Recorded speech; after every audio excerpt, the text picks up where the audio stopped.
just wish he knew.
I just wish he knew.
And we're back again.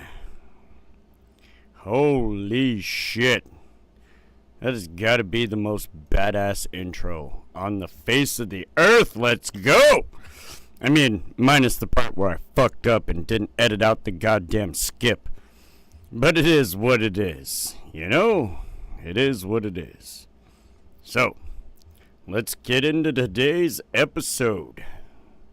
Vietnam, Part 2. We're doing it a little bit different today. You see, I have collected some stuff. Right? I've collected it.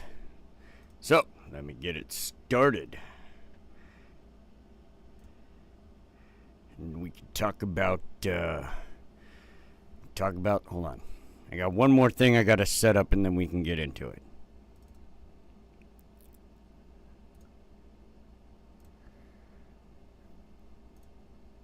Alright. Perfect. You see? Because now I can switch between the two. What a champ. I'm learning how to do this. We're learning it live, buddy. Heh. Alright, see, we can talk about the Diem era from 1954 to 1963. And I can have visual representations to go along with it. So, a devout Roman Catholic, Diem was fervently anti-communist, nationalist, and socially conservative. This man right here. Yes. Diem. Historian Lưu Duan Huynh notes Diem represented narrow and extremist nationalism coupled with autocracy and nepotism. Most Vietnamese were Buddhist and alarmed by Diem's actions, like his dedication to the country. Or dedication of the country to the Virgin Mary. Sorry. Can't read where the damn. In the summer of 1955, Diem denounced the Communists campaign, during which suspected communists and other anti-government elements were arrested, imprisoned, tortured, or executed. He instituted the death penalty in 1956 against activity deemed communist. The North Vietnamese government claimed that by November 1957, over 65,000 individuals were imprisoned and 2,148 killed in the process. According to Gabriel Kolko, 40,000 political prisoners had been jailed by the end of 1958. In October 1956, Diem launched a land reform program limiting the size of rice farms per owner. 1.8 acres of farmland became available for purchase by landless people. 1.8 million acres of farmland became available for purchase by landless people. By 1960, the process had stalled because many of Diem's biggest supporters were large landowners. In May 1957, Diem undertook a 10-day state visit to the U.S. President Eisenhower pledged his continued support, and a parade was held in Diem's honor. Yes, he met with Eisenhower. Whoa, it's getting big.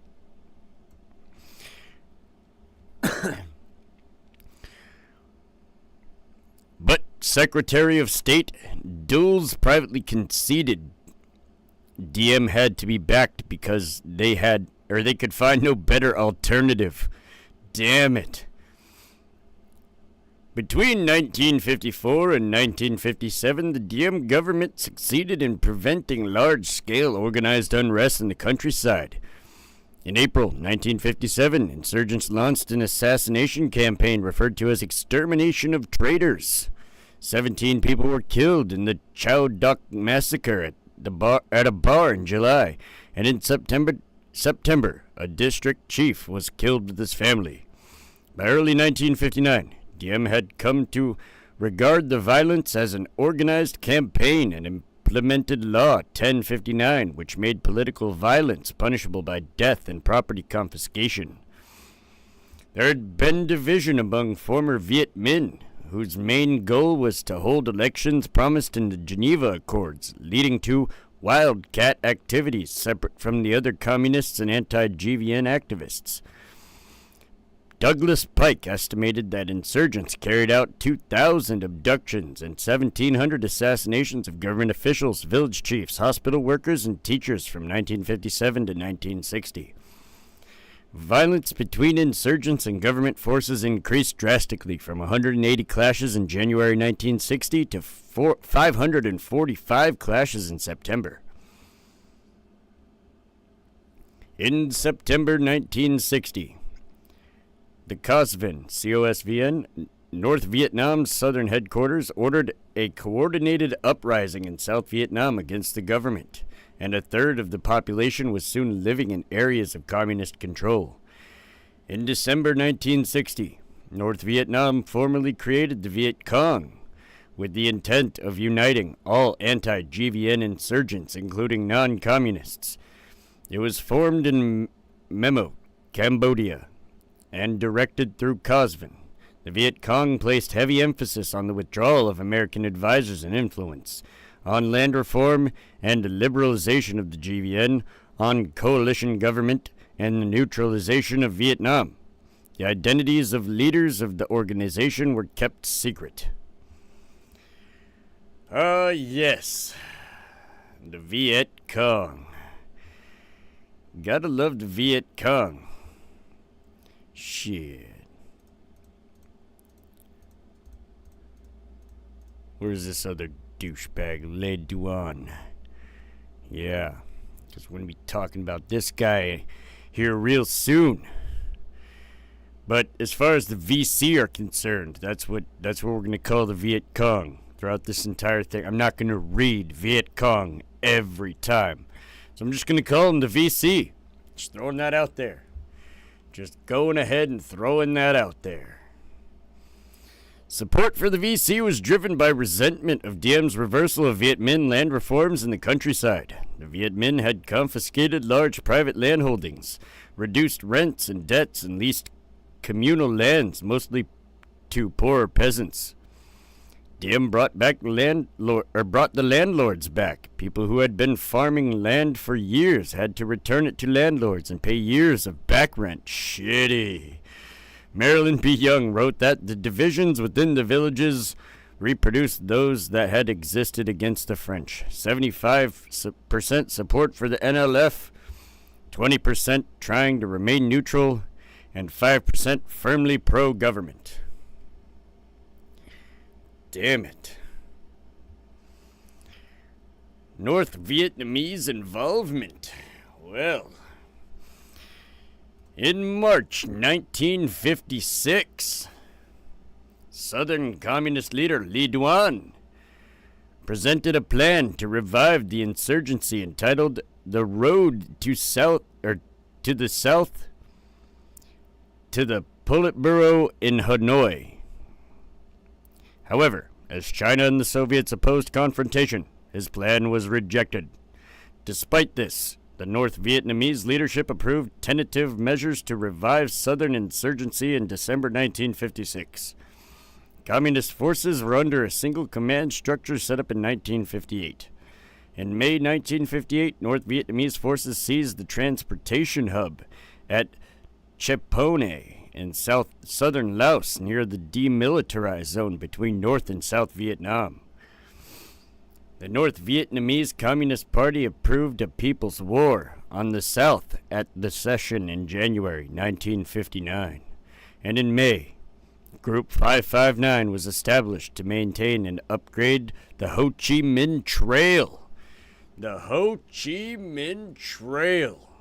My goodness, Ho Chi Minh and his trail. Let me find the Ho Chi Minh Trail. It's in here somewhere. It's in here somewhere. I have it.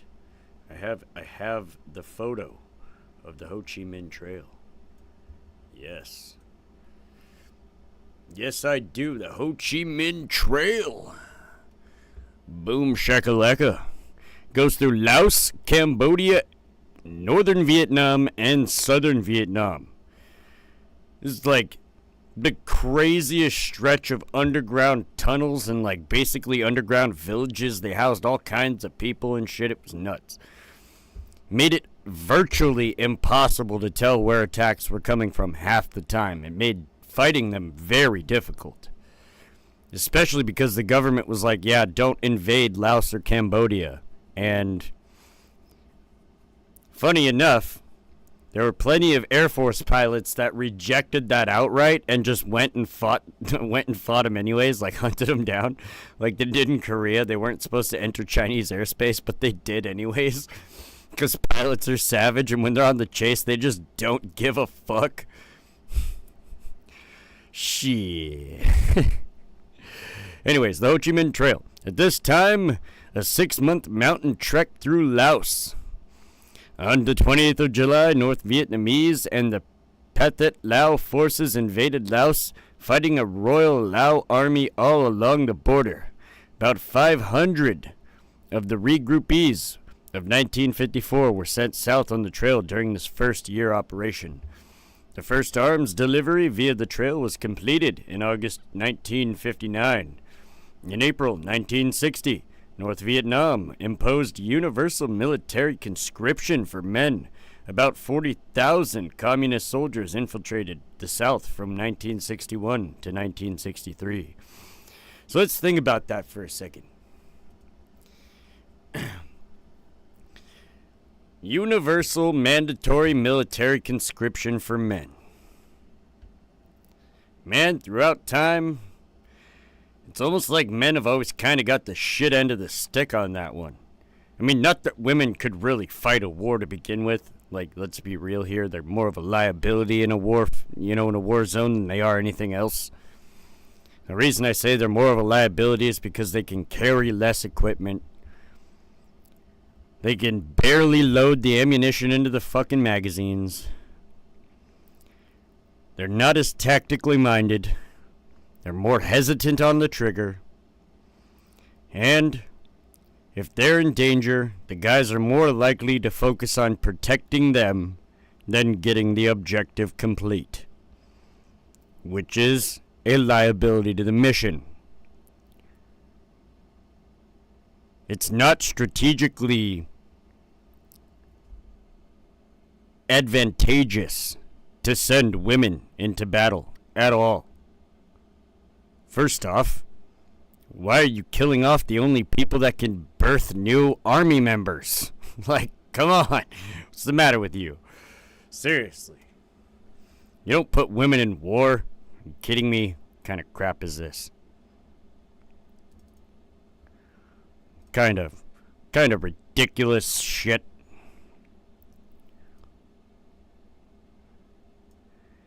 And it's all because of this fucking guy. This fucking guy, Ho Chi Minh. Ho Chi Minh. Man. Ho Chi fucking Minh, buddy.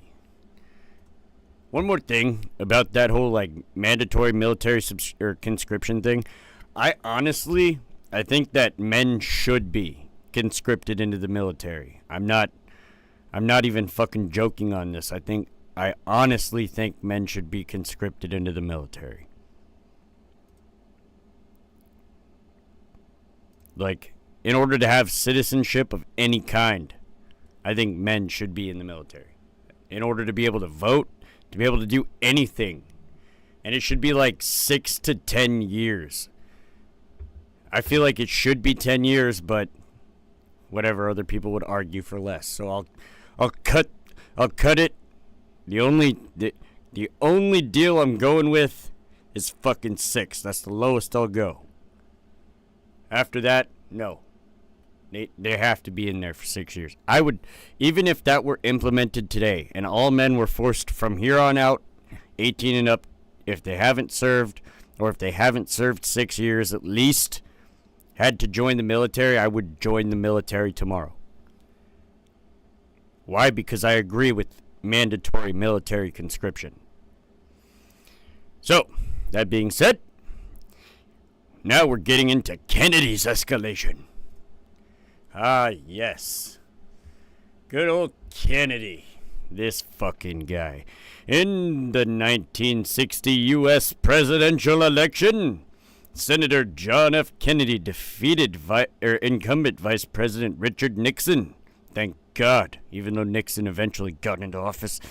Although Eisenhower warned Kennedy about Laos and Vietnam, Europe and Latin America loomed larger than Asia on his sights. In June 1961, he bitterly disagreed with Soviet Premier Nikita Khrushchev. Soviet. You know, about that, the whole, Soviet thing and the whole Russia thing, everybody treats Russia like it's still the Soviet Union. And it's fucking not. What the fuck? Russia is not the Soviet Union. I just want to throw that out there to all you guys. Just throwing that out there. Allegedly, they're not as evil as they used to be. Oh. At any rate, Kennedy bitterly disagreed with Soviet Premier Nikita Khrushchev when they met in Vienna to discuss key U.S.-Soviet issues.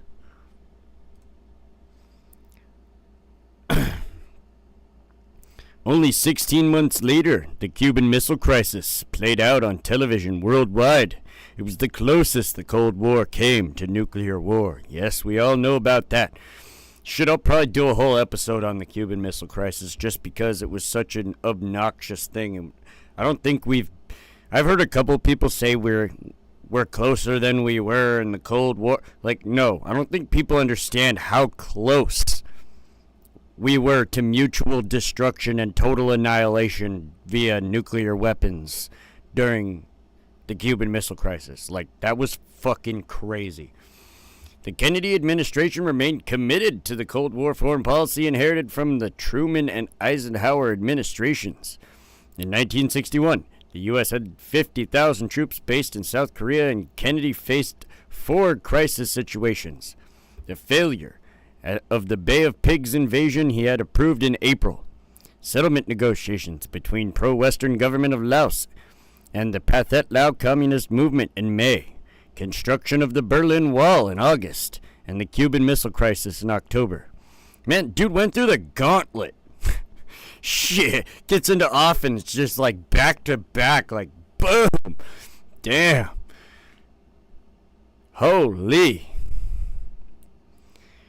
Kennedy believed another failure to stop the communist expansion would irreparably damage U.S. credibility. He was determined to draw a line in the sand and prevent a communist victory in Vietnam. Yeah, didn't really prevent a communist victory in Vietnam, now did ya? He told James Reston of the New York Times after the Vienna summit with Khrushchev, "Now we have a problem making our power credible, and Vietnam looks like the place." Of course. Kennedy's policy towards South Vietnam assumed Diem and his forces had to defeat the guerrillas on their own. He was against the deployment of American combat troops and observed to introduce U.S. forces in large numbers there today. While it might have an initially favorable military impact, would almost certainly lead to an adverse political end and in the long run adverse military consequences. The quality of the South Vietnamese military, however, remained poor. Poor leadership, corruption, and political promotions weakened the ARVN.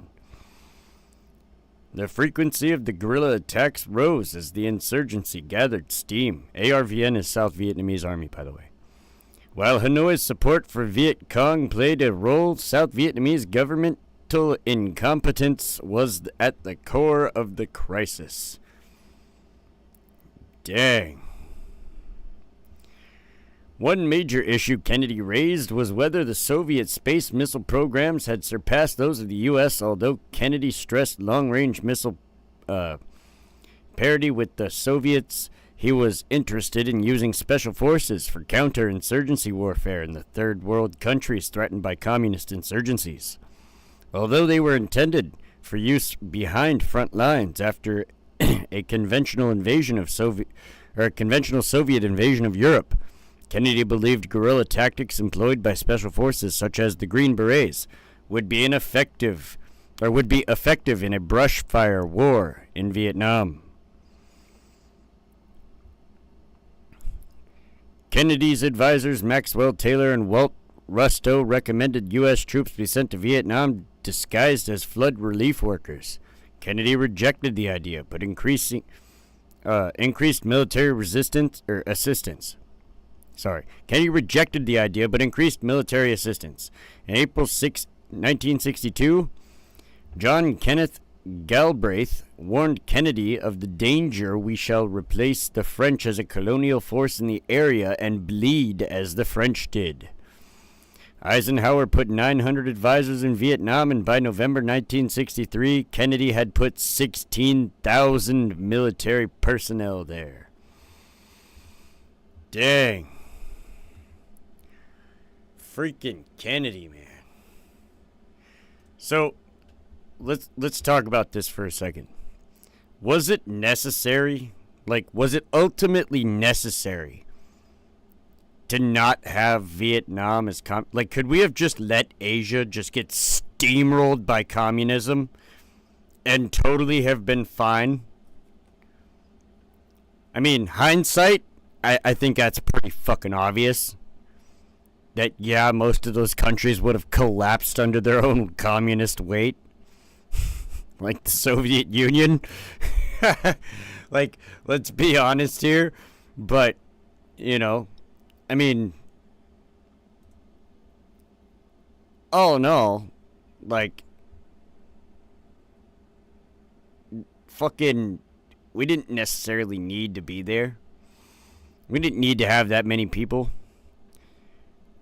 But this motherfucker right here decided to send him. I'm not saying he was a bad president. I'm just saying he made a terrible decision. Because Vietnam was a massive failure of a war. A massive failure of a war. The Strategic Helmet Program. Strategic Hamlet. Fucking dyslexia, bro. Program was initiated in late 1961. This joint U.S. South Vietnamese program attempted to resettle the rural population into fortified villages.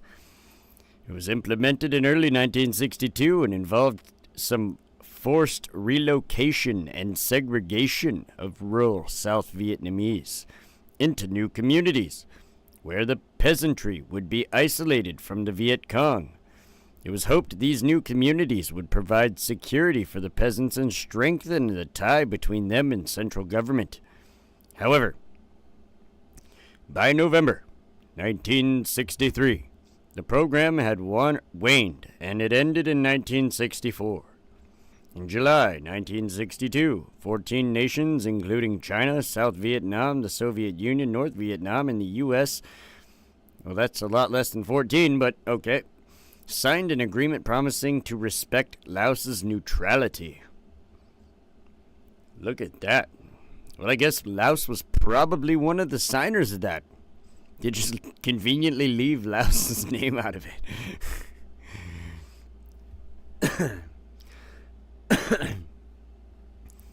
It's kind of funny how trying to play the political game and get advantage over a less effective ideology, right?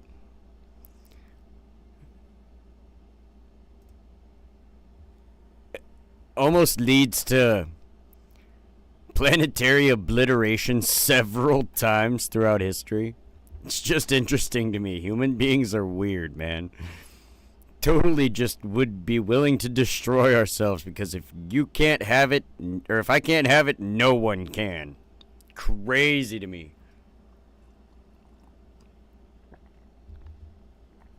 That's a little obnoxious. The inept performance of the ARVN was exemplified by failed actions, such as the Battle of Ap Bac on the 2nd of January 1963, in which a band of Viet Cong won a battle against a much larger, better equipped South Vietnamese forces, many of whose officers seemed reluctant to even engage in combat. The South Vietnamese lost 83 soldiers and 5 U.S. war helicopters serving to ferry troops shot down by the Viet Cong forces. Like, really? Really, guys? Come on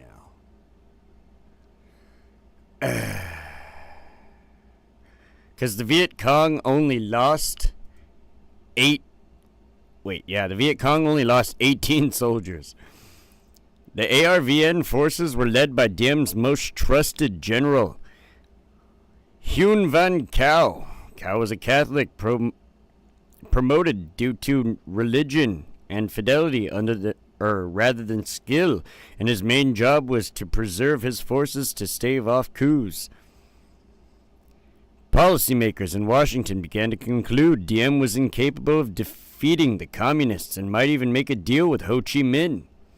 Wait a minute. Of course they're gonna go and say that shit, man. Like, come on now. You bastards, like, really? Of course they're gonna be dicks about it. Oh, man. Holy shit. I don't think he would have made a deal with Ho Chi Minh. I think he would have tried to defend. He's like not going to give his... Listen, Diem is not going to give his power up and make a deal with Ho Chi Minh. Like, he seemed concerned only with fending off coups and had become paranoid after attempts in 1960 and 1962, which he partially attributed to U.S. encouragement. As Robert F. Kennedy noted, Diem wouldn't even make the slightest concessions. He was difficult to reason with. Historian James Gibson summed up the situation with, strategic hamlets had failed. The South Vietnamese regime was incapable of winning the peasantry because of its class base among landlords. Indeed, there was no longer a regime in the sense of a relatively stable political alliance and functioning bureaucracy. Instead, civil government and military operations had virtually ceased. The National Liberation Front had made great progress and was close to declaring provisional revolutionary governments in large areas. Discontent with Diem's policies exploded in May 1963, following the Hu Phat Dan shootings of 9 Buddhists protesting the ban on displaying the Buddhist flag on Vesak, Buddha's birthday. This resulted in mass protests, the Buddhist crisis against discriminatory policies that gave privileges to Catholics over Buddhist majority. Diem's elder brother, No Din Thuc, was the Archbishop of Hue and aggressively blurred the separation between the church and state. Thuc's anniversary celebrations occurred shortly before Vesak had been bankrolled by the government, and Vatican flags were displayed prominently. There had been reports of Catholic paramilitaries demolishing Buddhist pagodas throughout Diem's rule. Diem refused to make concessions to the Buddhist majority or take responsibility for the deaths.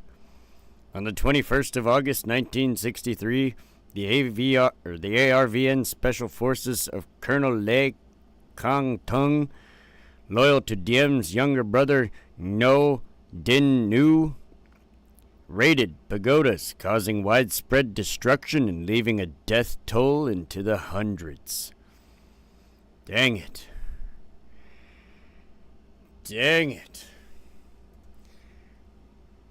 Like, why attack the Buddhists, man? What did they do? What did the Buddhists do? What did they do? They didn't do anything to you. Why would you attack them? Rude. Rude, buddy. Rude dude. Anyways. U.S. officials began discussing regime change during the middle of 1963. The United States Department of State wanted to encourage a coup, while the Pentagon favored Diem. Chief among the proposed changes was removal of Diem's younger brother Nu, who controlled the secret police and special forces, and was seen as being behind the Buddhist repression and the architect of Ngo's family rule. This proposal was conveyed to the U.S. Embassy in Saigon in Cable 243. The CIA contacted generals planning to remove Diem and told them that the U.S. would not oppose such a move, nor punish them by cutting off aid. Diem was executed along with his brother on the 2nd of November 1963 when Kennedy was informed. Maxwell Taylor remembered he rushed from the room with a look of shock and dismay on his face. Kennedy had not anticipated Diem's murder. The U.S. ambassador, Henry Cabot Lodge, invited the coup's leaders to the embassy and congratulated them. Lodge informed Kennedy that the prospects are now for a shorter war. Kennedy wrote a Lodge letter congratulating him for a fine job. Well, I mean, if you want to get shit done, there's really only one way to do it. And that's just to do it, right? Like, fuck. I mean, shit. Why we had to stick our nose in it? Beyond my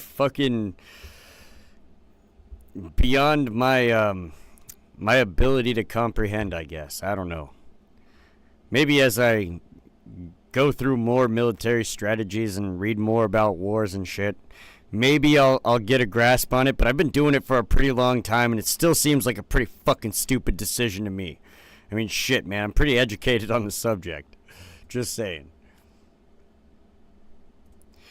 Following the coup, chaos ensued. Hanoi took advantage and increased its support for the guerrillas. South Vietnam entered extreme political instability as one military government toppled another in quick succession.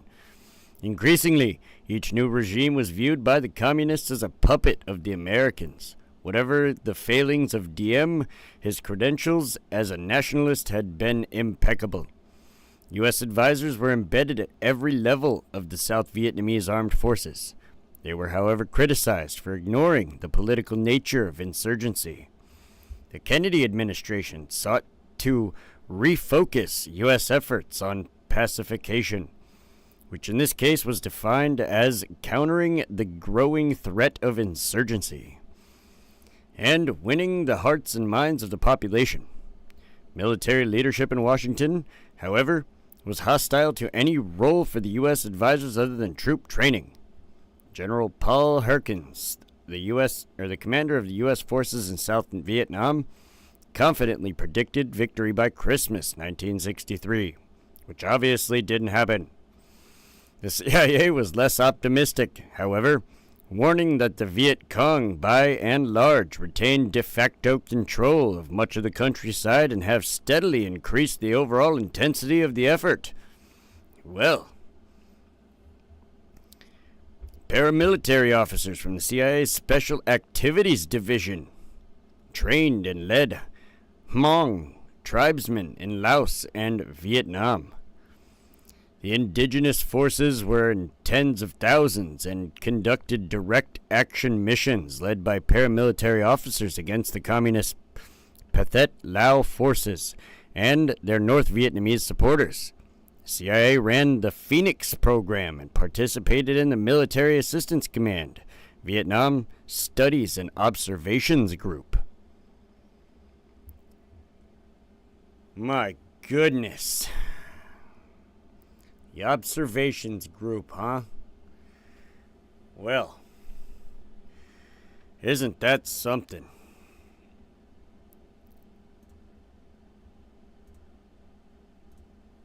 Shit. Well, too bad the war didn't end by Christmas. And we're gonna find out why. Here in just a second. Because where is this douchebag McCrag? This fucking guy. Jeez. This fucking guy. We all know who this guy is. So, President Kennedy was assassinated on the 22nd of November, 1963, as we all know. Vice President Lyndon B. Johnson had not been heavily involved with policy towards Vietnam. However, upon becoming president, he immediately focused it. On the 24th of November, 1963, he said, "The battle against communism must be joined with the strength and determination." Johnson knew he had inherited a deteriorating situation in South Vietnam, but adhered to the widely accepted domino argument for defending the South. Should they retreat or appease, either action would imperil other nations. Findings from Rand's Viet Cong Motivation and Morale Project bolstered his confidence and that an air war would weaken the Viet Cong. Some argue the policy of North Vietnam was not to topple other non-communist governments in Southeast Asia.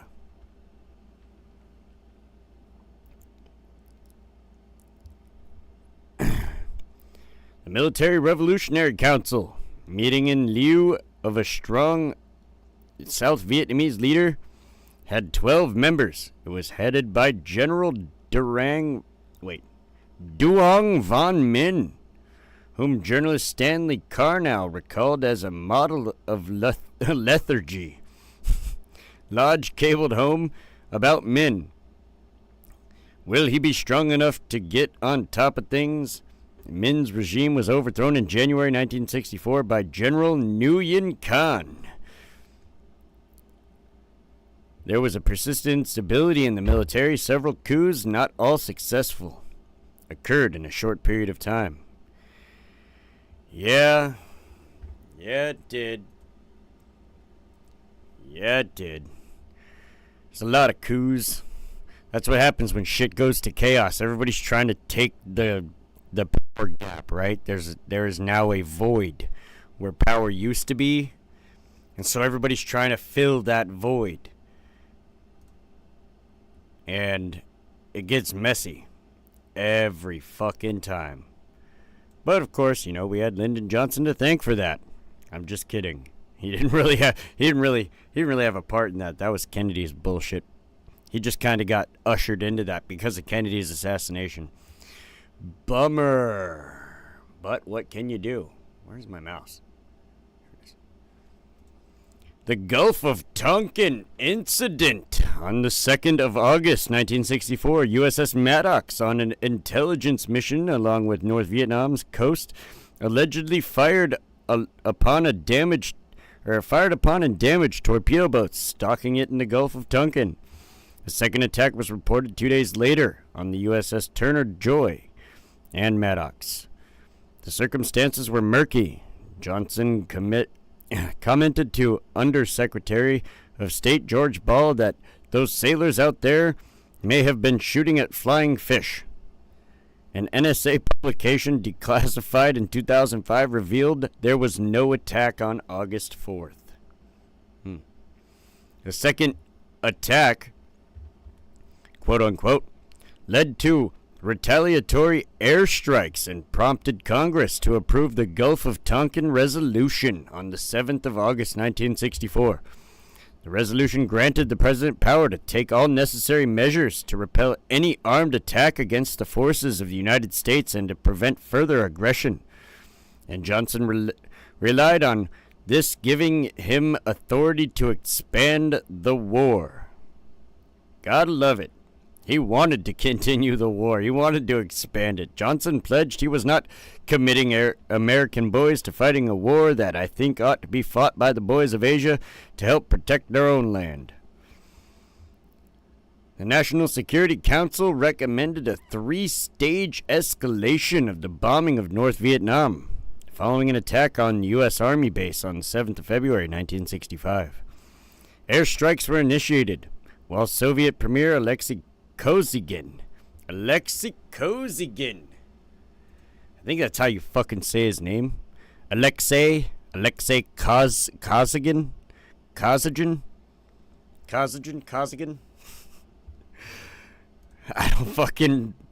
I don't know. I don't know how to say it. But, it's fucking this guy right here. This fucking guy. Alexei Kosygin.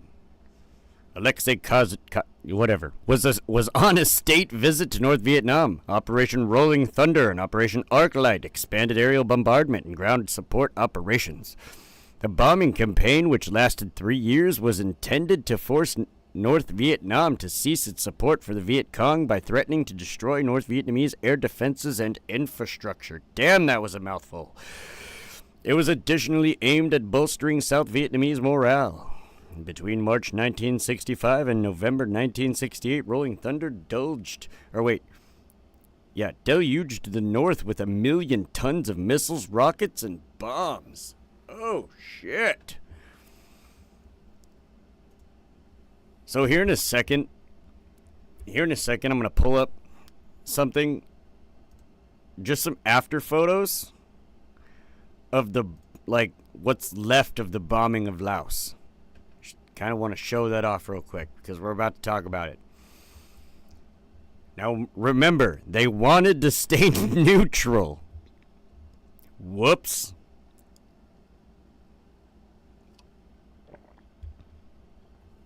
That wasn't a good decision, was it? Was it? Bombing was not restricted to North Vietnam. Other aerial campaigns targeted different parts of the Viet Cong and PAVN infrastructure. These included the Ho Chi Minh Trail supply route, which ran through Laos and Cambodia. We had that map up earlier. I'll pull it up again in a minute. The ostensibly neutral Laos had become the scene of civil war, pitting the Laotian government backed by the U.S. against the Pathet Lao and its North Vietnamese allies. Massive aerial bombardment against the Pathet Lao and the PAVN forces was carried out by the U.S. to prevent the collapse of the Royal Central Government and deny the use of Ho Chi Minh Trail. Between 1964 and 1973, the U.S. dropped 2 million tons of bombs on Laos, nearly equal to the 2.1 million tons of bombs it dropped on Europe and Asia during World War II, making Laos the most heavily bombed country in history relative to its population. Holy shit. The objective of stopping North Vietnam and the Viet Cong was never reached. The Chief of Staff of the United States Air Force, Curtis LeMay.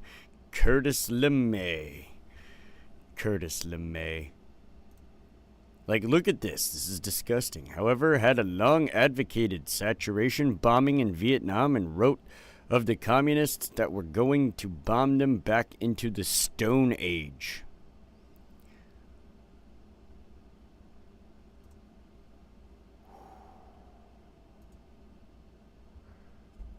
Bomb them back into the Stone Age. That's a little rough. That is a little rough.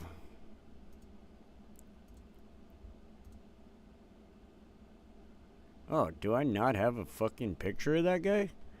I thought I had a picture of Curtis LeMay. Guess not. However, had long advocated, saturation bombing. Bombed them back into the Stone Age. We just read that. Following the Gulf of Tonkin resolution, Hanoi anticipated the arrival of U.S. troops and began expanding the Viet Cong as well by sending increasing numbers of North Vietnamese personnel southwards.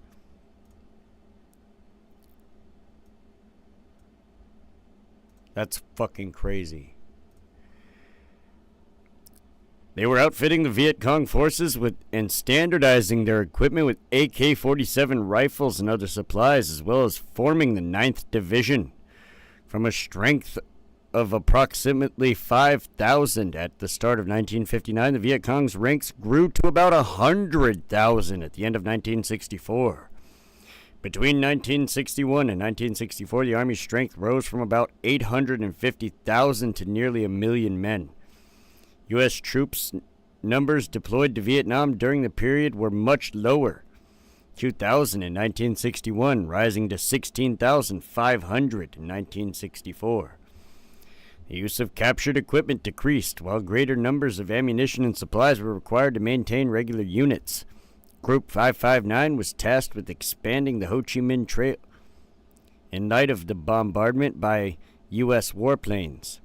The war had shifted into the final conventional phase of Hanoi's three-stage protracted warfare model.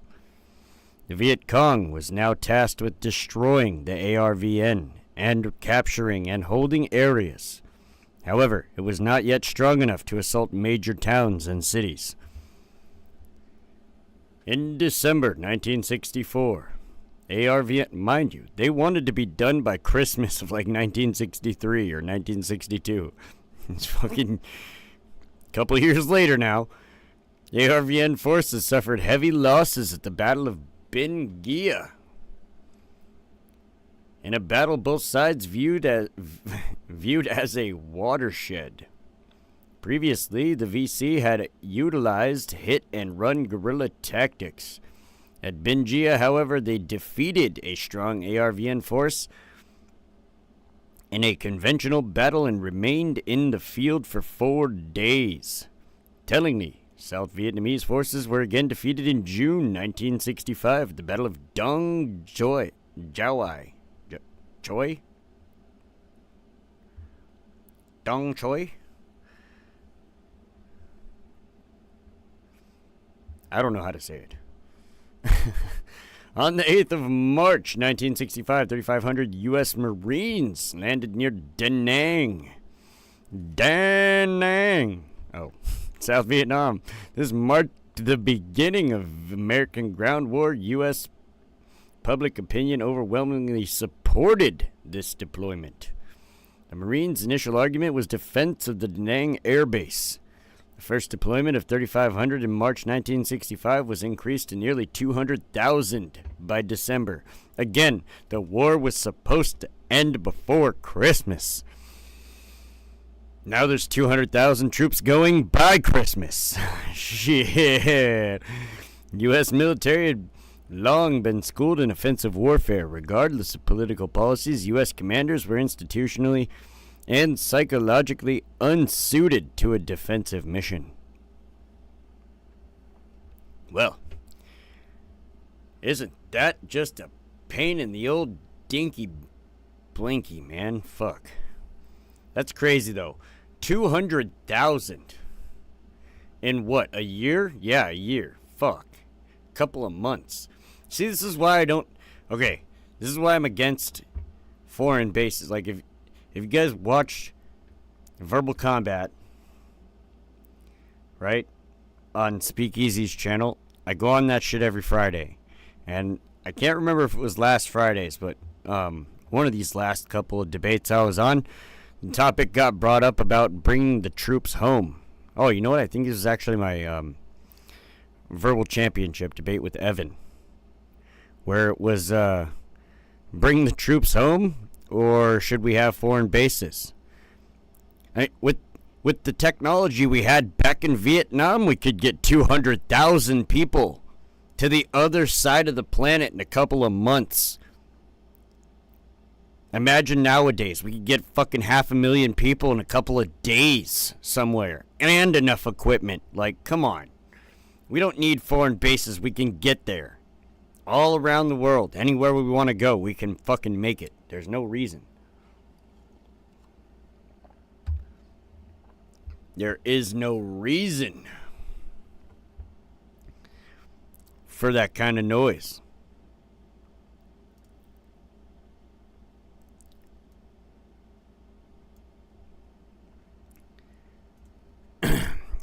General William Westmoreland. This guy right here. William C. Westmoreland. Informed Admiral U.S. Grant Sharp, commander of the U.S. Pacific Forces, that the situation was critical. I am convinced that the U.S. troops with their energy, mobility, and firepower can successfully take the fight to the NLF, or the VC, or Viet Cong. With this recommendation, Westmoreland was advocating an aggressive departure from America's defensive posture and sidelining with the South Vietnamese. By ignoring ARVN units, the U.S. commitment became open-ended. Westmoreland outlined a 3-point plan to win the war. I mean, okay. Hold up. First off, it wasn't just Westmoreland that did it. I mean, we kind of got to give some credit where credit is due, right?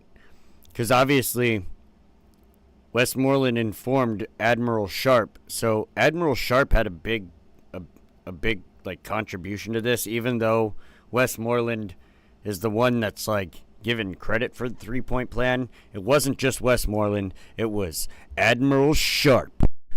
This guy right here. This mofangle. Yeah. Shit. I just wanted to point that out. I wanted to make that completely and absolutely 100% apparent that it wasn't just Westmoreland, douchebagio McScraggio over here trying to take all the credit. Getting all the credit, right? Because Admiral Sharp, he was a good guy. Like, he was cool. Not that I knew him, but just saying, like, he was fucking... I've read about him in several different articles, and he's a pretty cool guy. Phase 1. Commitment of U.S. troops and allied forces necessary to halt the losing trend by the end of 1965. Lies. Westmoreland. Phase 2. U.S. and allied forces mount major offensive actions to seize the initiative and destroy guerrilla and organized enemy forces. This phase would end when the enemy had been worn down and driven back from major populated areas. And then Phase 3. If the enemy persisted, a period of 12 to 18 months following Phase 2 would be required for the final destruction of enemy forces remaining in remote base areas. The plan was approved by Johnson and marked a profound departure from the insistence that South Vietnam was responsible for defeating the guerrillas. Westmoreland predicted victory by the end of 1967. Johnson did not communicate this change in strategy to the media. Instead, he emphasized continuity. The change in policy depended on matching the North Vietnamese and Viet Cong in a contest of attrition and morale. The opponents were locked in a cycle of escalation. Westmoreland and McNamara touted the body count system for gauging victory, a metric that would prove flawed. Oh, McNamara. Jesus, this guy. Holy shit, McNamara. Where is McNamara? Magna nerd. This guy just looks like a creeper, man. I'm telling you. He just looks like a creeper. The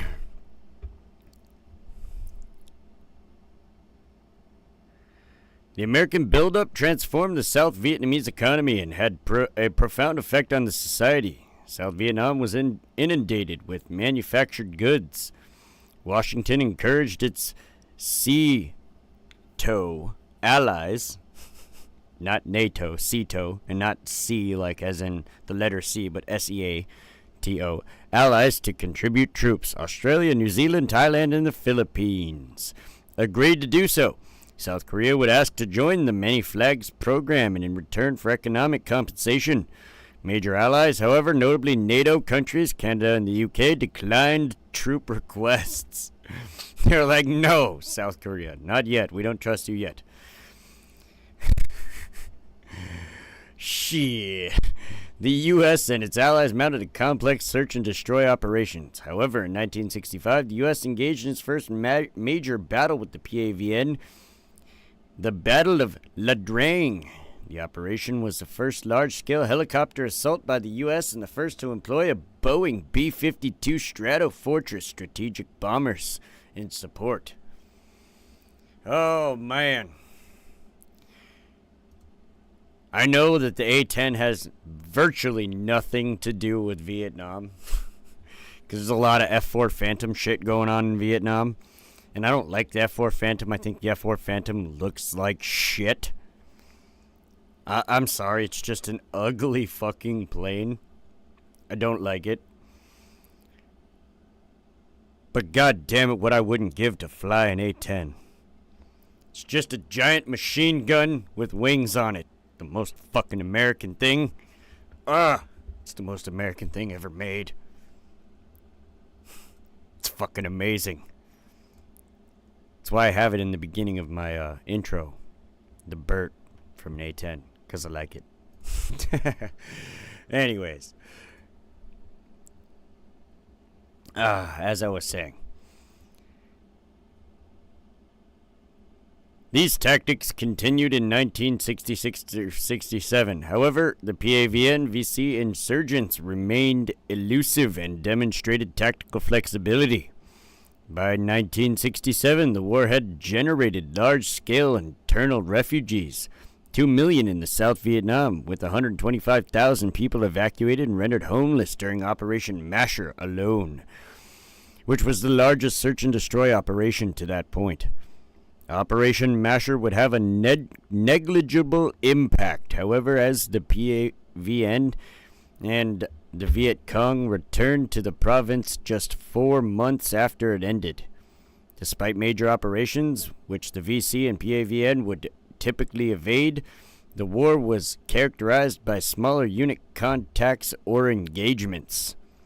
The Viet Cong and PAVN would initiate 90% of large firefights, and thus the PAVN Viet Cong would retain strategic initiative despite overwhelming U.S. force and firepower deployment.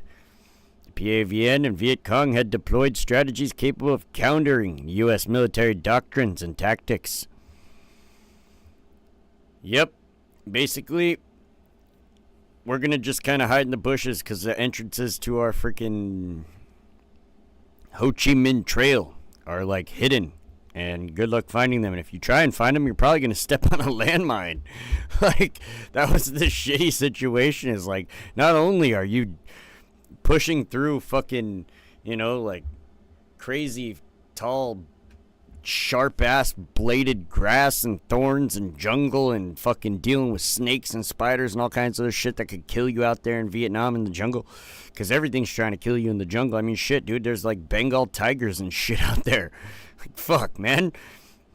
Imagine just lurking through the jungle and get jumped by a fucking tiger. Like, that'd be crazy as shit. So it's not only the Viet Cong that you're fighting, it's fucking the wildlife and the plant life too. Shit, man. Fuck.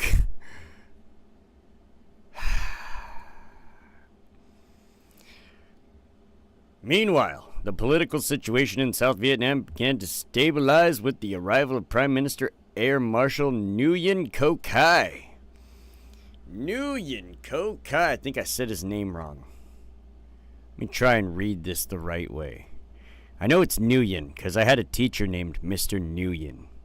Back in the day, I had a teacher named Mr. Nguyen. And, me and my friend AJ used to fucking give him a lot of shit all the time. But because we were the funniest kids in his class, despite the fact that we didn't do shit the entire time, he still passed us with a C. That was like the one class in high school I just didn't give a shit about. Every other class I got fucking straight A's. Ah, shit. I had already graduated at that point. Like, I had enough credits. I didn't need to care about that class. I was like, fuck it, dude. Like, I graduated a year early in 11th grade because I had a job and college classes at the same time. It's fucking awesome. I'm a legend. Let's go. No, I just wanted to get the fuck out. I wanted to live on my own, damn it. I wanted to live on my own. So, anyways, these fucking two fucks. Let's get back to it. These two fucks. Air Marshal Nguyen Chao Ki, or whatever, and figurehead chief of state General Nguyen Van Thieu. This fucking guy. In mid-1965, the head of the junta. In 1967, Thieu became president with Key as his deputy. After rigged elections. It's always rigged elections. Damn it. Let me guess, the Soviet Union had something to do with it. Nah, we probably did. Just kidding.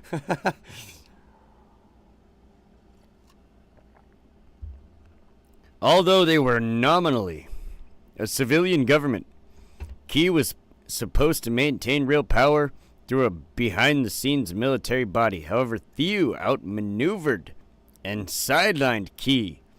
Thieu was accused of murdering Key's loyalists through contrived military accidents.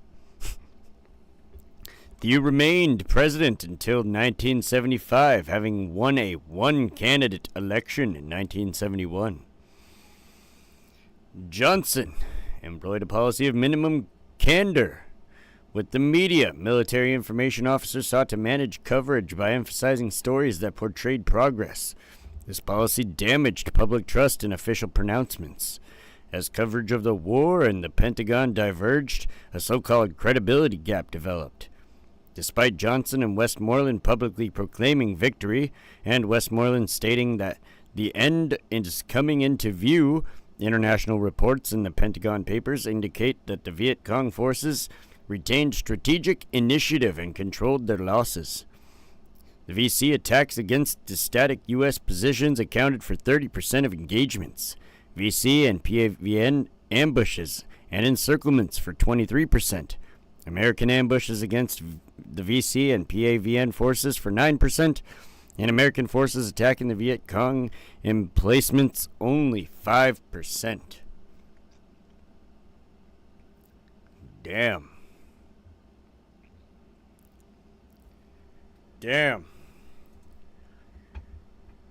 Yeah, we were posed more to do offense than defense for sure. We had a very offensive military policy.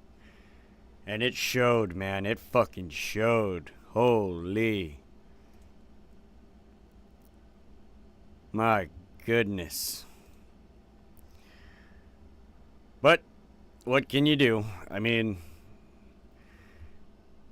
I feel like our military nowadays is pretty solid aside from the fucking lack of testosterone. Like, dude. This is why I say mandatory conscription for men. God damn it. Like, we're at a weak point right now. Technology-wise, we're like this shit. We are the shit. I'm sorry, we're just the fucking shit. Anybody who tries to say that, oh, there's another country out there that's technologically better than the U.S. or technologically better than the U.S.'s war machine, bullshit. Show it to. I dare you. I triple dog dare you. Show that shit to me. I doubt it. I highly doubt it. The U.S. has been for a long time and will always be number one. Number motherfucking one. In late 1967, PAVN lured American forces into the hinterlands at Dak To and at the Marion Key Sand Combat Base where the U.S. fought the Hill Fights. Ah, the Hill Fights. Yes, the Tet Offensive. Let's see, I think I have the map of the Hill Fights. Let's increase the size of that. Holy shit. Yeah, Tet Offensive, let's go. Alright. These were part of a diversionary strategy meant to draw U.S. forces towards the Central Highlands. Preparations were underway for the Tet Offensive with the intention of Van Tien Dung forces to launch direct attacks on American and puppet nerve centers, Saigon Hue, Da Nang, and all the cities, towns, and main bases. Li Duan sought to placate critics of the stalemate by planning a decisive victory. He reasoned this could be achieved through sparking an uprising within the town cities, along with mass defections among ARVN units who were on leave during the truce period. The Tet Offensive began on January 3, 1968. Over 100 cities were attacked by over 85,000 Viet Cong and PAVN troops, or Northern Vietnamese Army, including assaults on military installations, headquarters, and government buildings, including the U.S. Embassy in Saigon. U.S. and South Vietnamese forces were shocked by the scale, intensity, and deliberative planning, as infiltration of personnel and weapons into the cities was accomplished covertly. The offensive constituted an intelligence failure on the scale of Pearl Harbor. Most cities were recaptured within weeks, except for the former imperial capital Hue, which PAVN and Viet Cong troops held for 26 days. They executed approximately 2,800 unarmed civilians and foreigners they considered to be spies. In the following Battle of Hue, American forces employed a massive firepower that left 80% of the city in ruins. At Kong Tree City, the ARVN Airborne Division, the 1st Division, and a regiment of the U.S. 1st Cavalry Division managed to hold out and overcome an assault intended to capture the city. In Saigon, Viet Cong and PAVN fighters had captured areas in and around the city, attacking key installations before U.S. and ARVN forces dislodged them after 3 weeks. PAVN is north, ARVN is south. VN is Vietnam.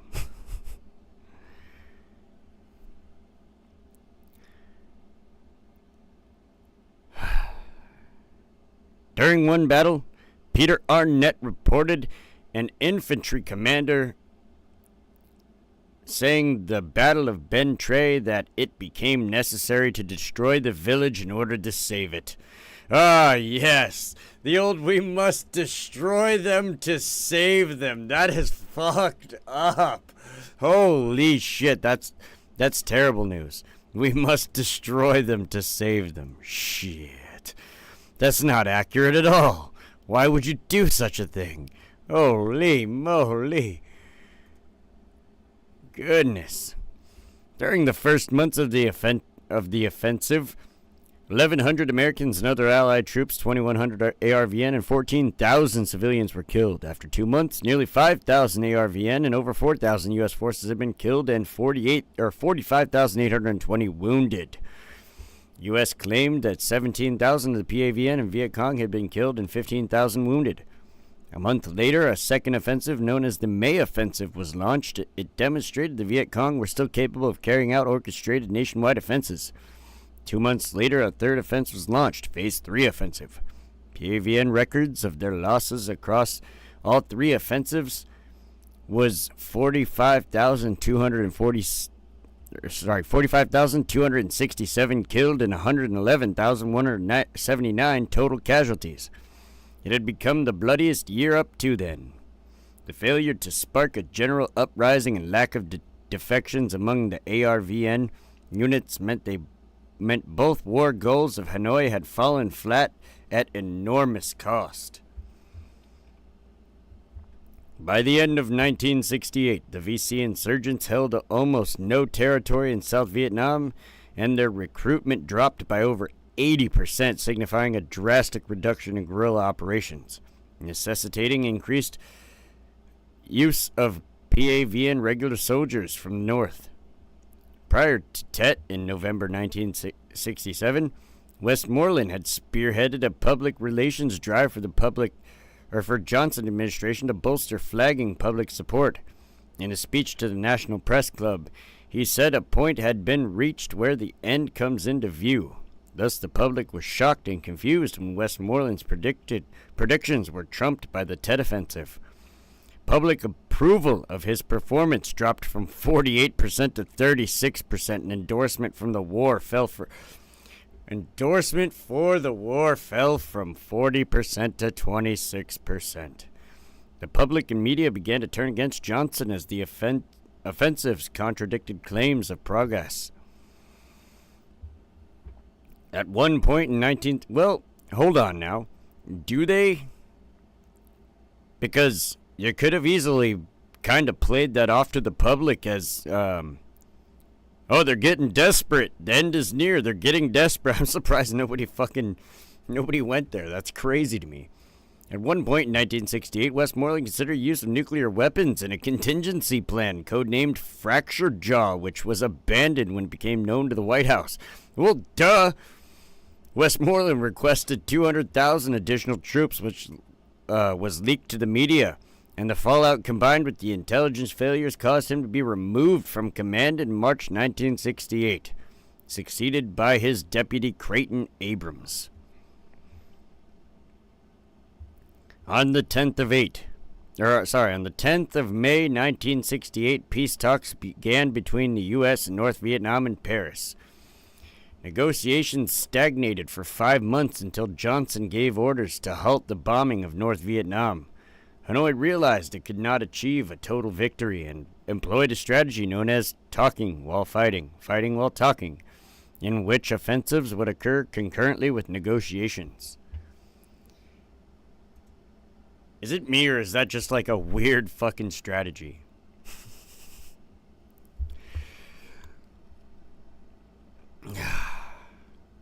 We were just not ready for Vietnam at all. Like, at all. It's pretty sad how not ready for Vietnam we were. Like, the Tet Offensive threw us way off. And then we got this fucking retard into office. Like, damn it. Johnson declined to run for re-election as his approval rating slumped from 48% to 36%. His escalation of the war divided Americans, cost 30,000 American lives at that point, and was regarded to have destroyed his presidency. Refusal to send more troops was seen as Johnson's administration that the war was lost. As Secretary of Defense, Robert McNamara noted, the dangerous illusion of victory by the United States was therefore dead. Vietnam was a major political issue in the United States presidential election in 1968.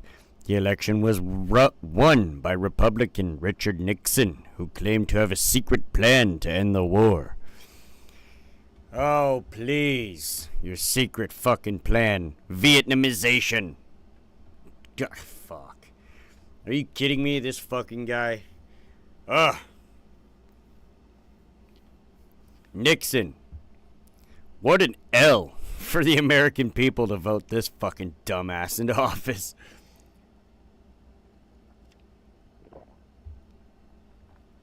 Like, even when he's speaking, he sounds stupid as fuck. I mean, I hate to be that guy, but he just does. I fucking hate Nixon, man. He's a Duke booty. Anyways. Shit. I think that was a much better episode this time. I don't know. I'm going to have to go back and watch it, but hopefully having the pictures aligned with what I was talking about actually fucking made sense, right? I'm trying to get the content improved. See what I can do.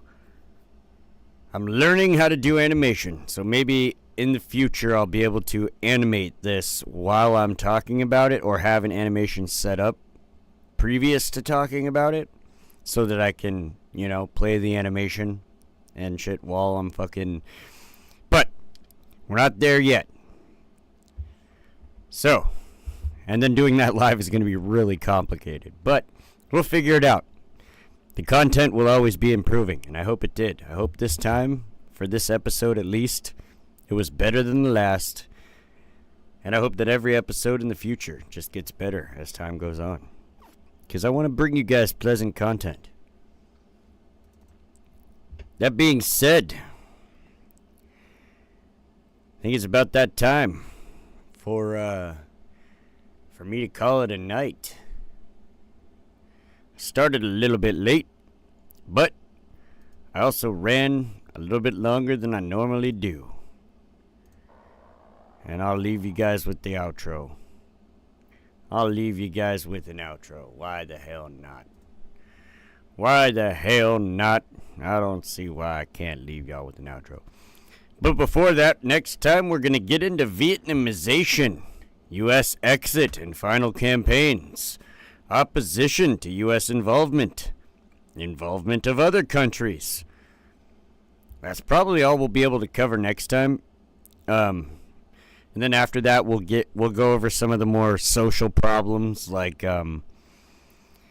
the extent of the U.S. bombings, the war crimes, the United Front for the liberation of oppressed races, that kind of shit, and then casualties and aftermath.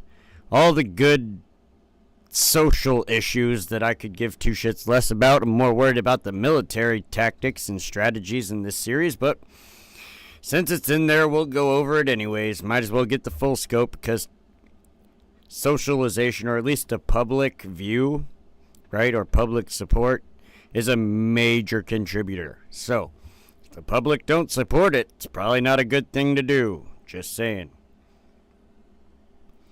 That's why they had to do a false flag event, so that we would go back to fucking goddamn Middle East. We're not going to talk about that, because that'll get my shit shut the fuck down. That's all I'm going to say on that. And with that, I hope y'all have a wonderful morning, afternoon, evening, wherever you're at in the world. Doesn't matter what time it is. Enjoy your time. As for me, my time this evening is up. That being said, I will see you next time. Same time. Every time. Don't know if it'll be tomorrow night exactly, but it'll still be the same time when I stream next time. So, I'm out. Have a good one, y'all. Peace.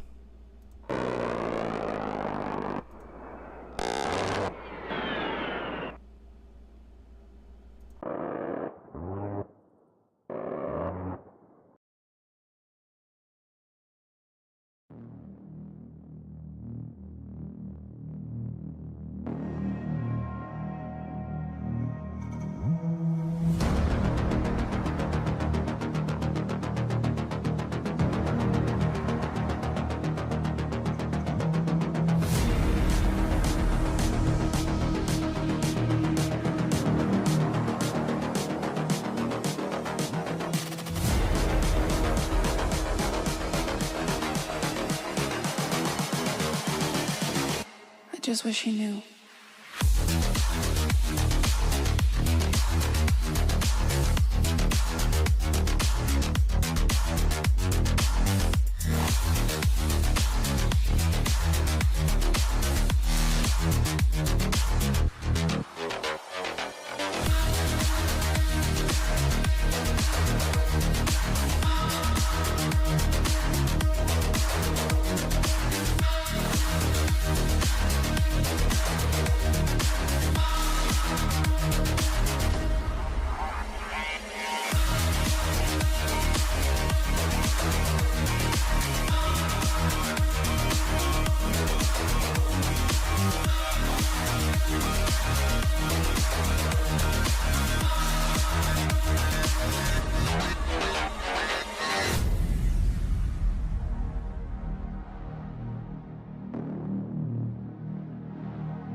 I just wish he knew.